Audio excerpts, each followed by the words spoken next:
Bonjour à tous et bienvenue dans cette troisième investigation sur Zelda. Investigation qui va pas mal tourner autour de Skyward Sword, qui d'ailleurs est annoncé pour cet été sur Nintendo Switch. Je sais que ce jeu divise les fans sur quelques aspects, mais en ce qui concerne l'histoire et l'univers de la saga, c'est indéniable qu'il est vraiment très important. Il y a beaucoup de détails et d'indications qui sont très intelligemment placés, et ce en toute cohérence avec le reste de la saga. En ça, c'est vraiment l'opus originel, l'épisode 0 de la saga Zelda. Même l'histoire de Breath of the Wild est une conséquence de ce qui s'est passé dans ce jeu au final.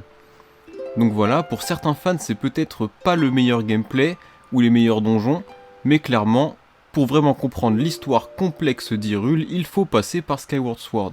C'est pour ça que ça fait plusieurs investigations que j'en parle et aujourd'hui on va revenir dessus parce qu'on va se concentrer sur les réincarnations de Link et sur sa vie sentimentale.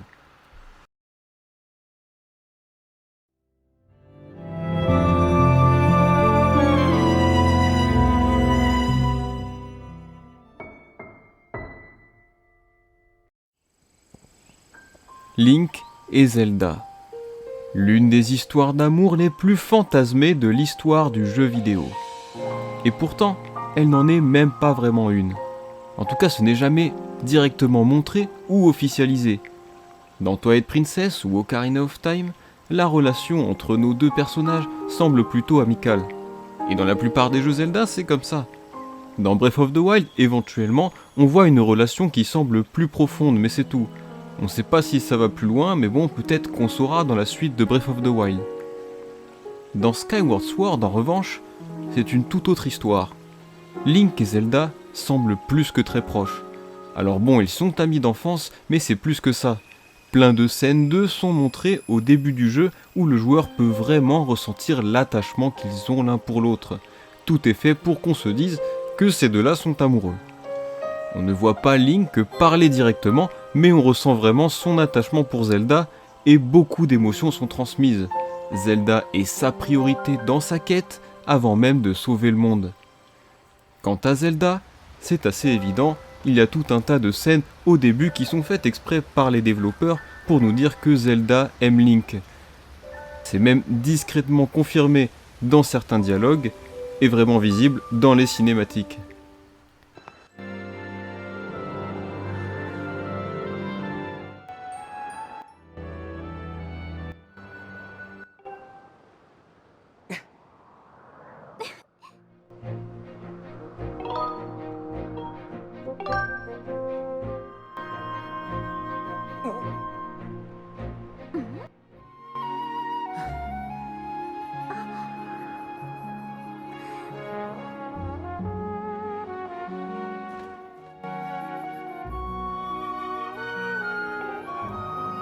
Zelda est assez insouciante au début et sa personnalité s'approche ensuite des Zelda des autres opus lorsqu'elle devient la réincarnation d'Hylia.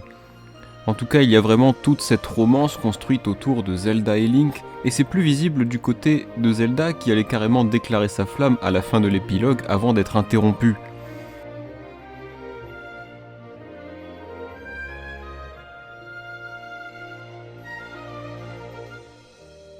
Comme si ça ne suffisait pas, la musique qui passe lorsqu'on les voit ensemble s'appelle littéralement romance. Et enfin, après la fin du jeu, ils vont construire leur vie ensemble, veiller sur la Triforce, créer Hyrule et avoir beaucoup d'enfants. À moins que, pas du tout en fait. Pourquoi ? Parce que Link est peut-être amoureux de quelqu'un d'autre. Et son nom, c'est Pavel, vendeuse d'items à Célesbourg. Elle n'apprécie pas trop Link lorsqu'il achète des items pour la première fois et semble très ennuyée. Cependant, elle fait l'objet d'une quête annexe, et plus Link discute avec elle, plus elle devient joyeuse et finit par tomber amoureuse de notre héros. Le joueur a ensuite le choix de dire que Link l'aime de manière réciproque et recevoir des cristaux de gratitude, terminant ainsi la quête en question. Pour le joueur, il ne s'agit que d'un moyen d'obtenir des cristaux de gratitude. Mais je pense qu'on a tous négligé les véritables conséquences de cette déclaration.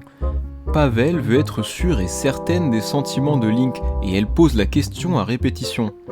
Je vois Link comme un héros et je ne le vois pas mentir pour arriver à ses fins, flirter avec n'importe qui ou avec plusieurs filles en même temps, donc je pense qu'il est honnête dans sa réponse. Et vraisemblablement il l'est parce que c'est confirmé par Faye elle-même. Maître, votre intérêt pour cette jeune femme est clair, je peux voir votre aura briller de joie en sa présence, je vous recommande fortement de ne pas en parler lors de votre prochaine rencontre avec Zelda. Lorsque Link dit qu'il l'aime en retour, Pavel répond qu'elle officialisera leur relation à la fin de sa quête qui correspond à la fin du jeu. Donc a priori, dans ce cas, pas de Link et Zelda ensemble. Cependant, il existe une autre possibilité. Le joueur peut faire le choix de rejeter Pavel et quand même recevoir les cristaux de gratitude de son père. Dans ce cas de figure, on suppose que Link finit avec Zelda du coup, même si ce n'est pas montré. Au final, c'est au joueur que revient ce choix, c'est lui qui choisit de qui Link est amoureux. Le jeu n'encourage aucune décision plus que l'autre, et vous recevez la même récompense dans les deux cas. Mais de qui Link est vraiment amoureux alors dans l'histoire officielle? Qu'est-ce qui est canon? Link avec Pavel ou Link avec Zelda? Il faut d'abord préciser que ce que l'histoire est censée raconter n'est pas forcément ce que le joueur choisit de faire. Vous pouvez battre Ganon dans Breath of the Wild tout nu et sans l'épée de légende, mais a priori ce n'est pas ce que Link est censé faire officiellement.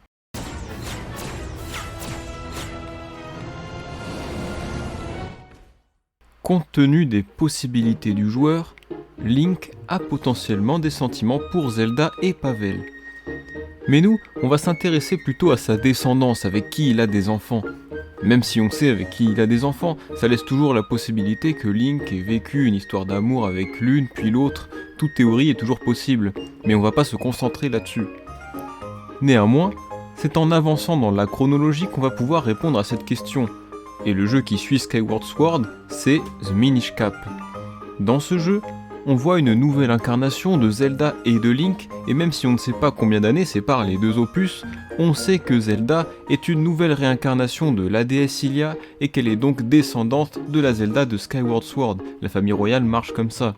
Mais qu'en est-il de Link? Dans l'histoire de Minish Cap, Zelda est une amie d'enfance de Link, comme dans Skyward Sword. La raison à cela, c'est que le père de Zelda, le roi d'Hyrule, est ami de longue date avec le grand-père de Link, Smith. Smith est un épéiste talentueux et forgeron qui est cité comme ami de la famille royale depuis longtemps, mais pas issu de celle-ci. Donc si comme pour Zelda, le héros de Minish Cap était un descendant du héros des cieux de Skyward Sword, alors étant donné que Smith et son petit-fils ne font pas partie de la famille royale, ça prouverait d'office que Link et Zelda ne finissent pas ensemble dans Skyward Sword, et que Link fonderait plutôt une famille avec Pavel. Si on admet que le héros de Minish Cap hérite de l'esprit du héros légendaire, il suffit de déterminer si un lien du sang est nécessaire pour que Link se réincarne. Et là, on va se rendre compte que rien n'est laissé au hasard dans la saga Zelda.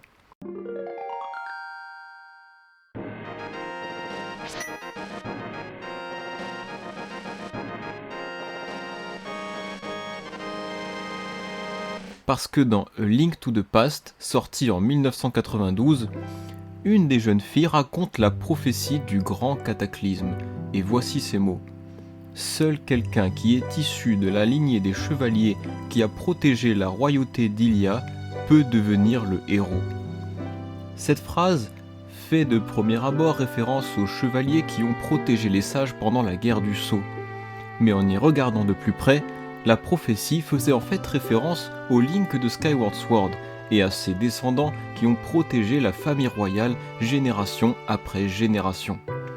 Pour devenir le héros, il faut avoir un lien familial avec ces chevaliers dont l'origine n'est autre que le Link de Skyward Sword, lui-même chevalier choisi par la déesse Hylia.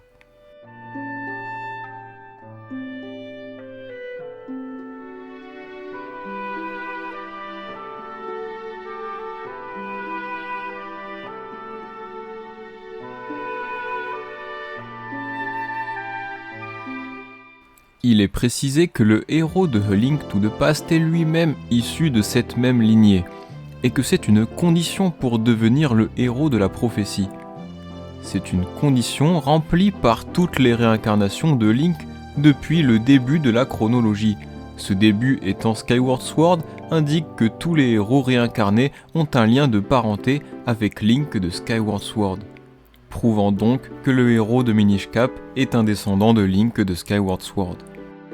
La famille de Link et la famille de Zelda sont restés amis pendant des générations, parce que la famille de Link a pour mission perpétuelle de protéger la famille royale.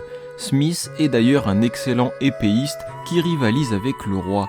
Le héros des cieux est l'origine de générations de chevaliers protecteurs de la famille royale restés proches de celle-ci, parce que c'est la mission éternelle de Link. C'est pour ça que dans Minish Cap, Zelda et Link sont amis dès le début du jeu, et c'est aussi le cas dans Force World, mais c'est finalement pendant la guerre d'unification d'Hyrule, qui précède Ocarina of Time, que la famille de Link est séparée de la famille royale, lorsque les parents du héros meurent et qu'il devient orphelin élevé par l'arbre Mojo.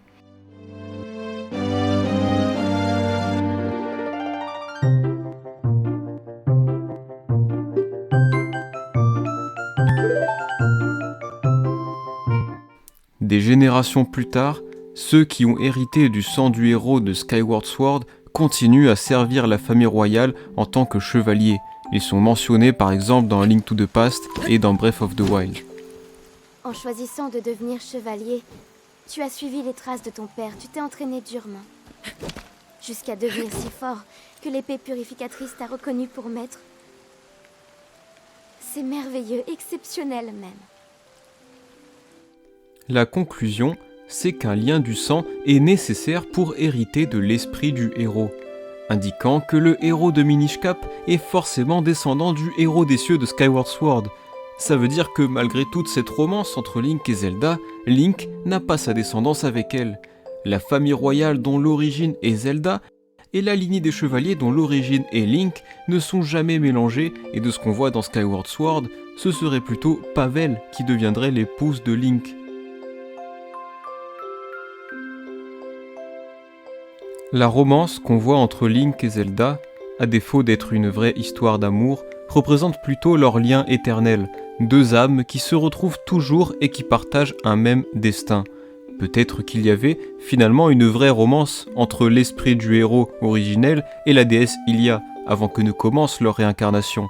Peut-être aussi que cette romance, qu'on aperçoit dans Skyward Sword, est une volonté simplement des développeurs de donner aux fans ce qu'ils voulaient, une histoire d'amour entre Link et Zelda. Même si officiellement Link ne finit pas avec Zelda, et que de ce qu'on voit, il finirait plutôt avec Pavel.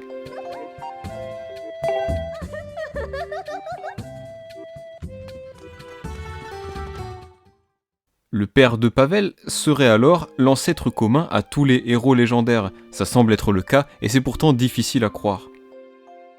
Dans tous les cas, cette découverte va nous en apprendre beaucoup sur notre héros des cieux. Une famille héritière du héros qui a sauvé le monde de l'avatar du néant et qui garde les mêmes valeurs et la même mission à travers les âges doit bien avoir une tradition, un héritage qui se transmet. Et effectivement, il y en a un, et c'est tout simplement la tenue verte traditionnelle de Link. Parce que dans Minish Cap, le jeu qui suit Skyward Sword dans la chronologie, il y a un détail assez surprenant. Au début du jeu, le héros a déjà sa tenue verte. À ce moment-là, il n'est pas encore un héros, et ça paraît anodin, mais on commence assez rarement un jeu Zelda avec cette tenue symbolique. Cette tenue qui tire son origine de Skyward Sword est connue comme étant la tenue du héros. C'est aussi la tenue du héros des humains, dont la légende est très connue à travers Hyrule.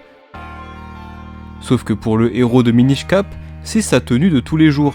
Il dort même avec, et son grand-père Smith est lui aussi totalement vêtu de vert.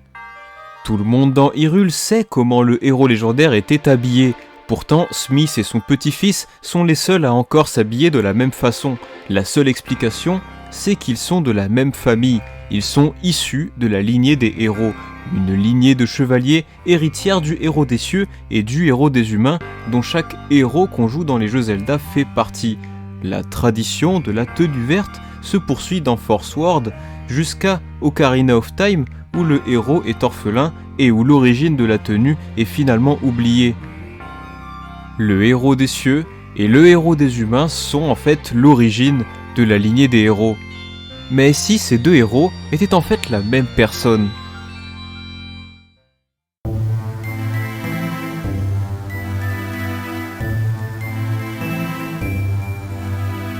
La légende d'Hyrule, qui est racontée dans l'intro de Minish Cap, raconte l'histoire d'un mystérieux héros des humains qui a reçu l'épée Minish pour arrêter le règne des monstres sur Terre. Mais pourquoi les Minish auraient donné leur épée à cette personne en particulier, à moins qu'il ne soit déjà un héros? Le titre Héros des humains correspondrait à un héros qui a sauvé le monde d'une très grande menace.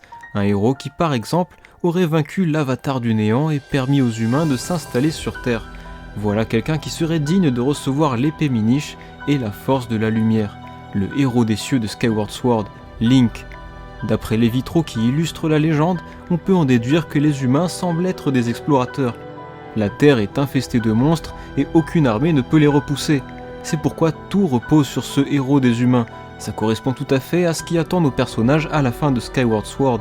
Les Hyliens reviennent sur Terre et la redécouvrent. Cette Terre est infestée de monstres et les Hyliens sont vulnérables. Une poignée d'entre eux savent se battre et ils n'ont jamais vu de monstres. Le héros des cieux n'a plus l'épée de légende qui, à ce moment-là, scelle les restes de l'avatar du néant. Si Link l'avait eu, les monstres n'auraient pas été un problème. Les Minish remettent alors l'épée Minish à ce héros expérimenté qui va une fois de plus sauver les Hyliens et le monde. La légende d'Hyrule qui concerne les Minish fait en fait référence à la création du royaume d'Hyrule, après la fin de Skyward Sword, lorsque Link n'a plus d'épée, que les Hyliens sont menacés et que les Minish les aident. Les vitraux racontent un moment où les monstres sur Terre représentent une menace et ne font pourtant aucune mention d'un roi démon. Les monstres sont toujours sur Terre dans les autres opus et ne représentent pourtant pas un danger grâce à l'armée d'Hyrule. C'est pourquoi cette légende ne peut faire référence qu'au moment qui précède la création du royaume. Skyward Sword est l'opus originel qui éclaircit de nombreux points dans la chronologie. On comprend pourquoi les Minish ont donné 2 précieux artefacts à ce héros et le rôle qu'il a joué dans la naissance d'Hyrule. Ce Link est alors l'origine de la lignée des héros, il a vaincu l'avatar du néant et permis la création du royaume d'Hyrule. La lignée des héros qui se distinguent par leur courage et leur tenue verte tire son origine du héros des cieux, héros des humains et chevalier élu de la déesse Hylia, Link.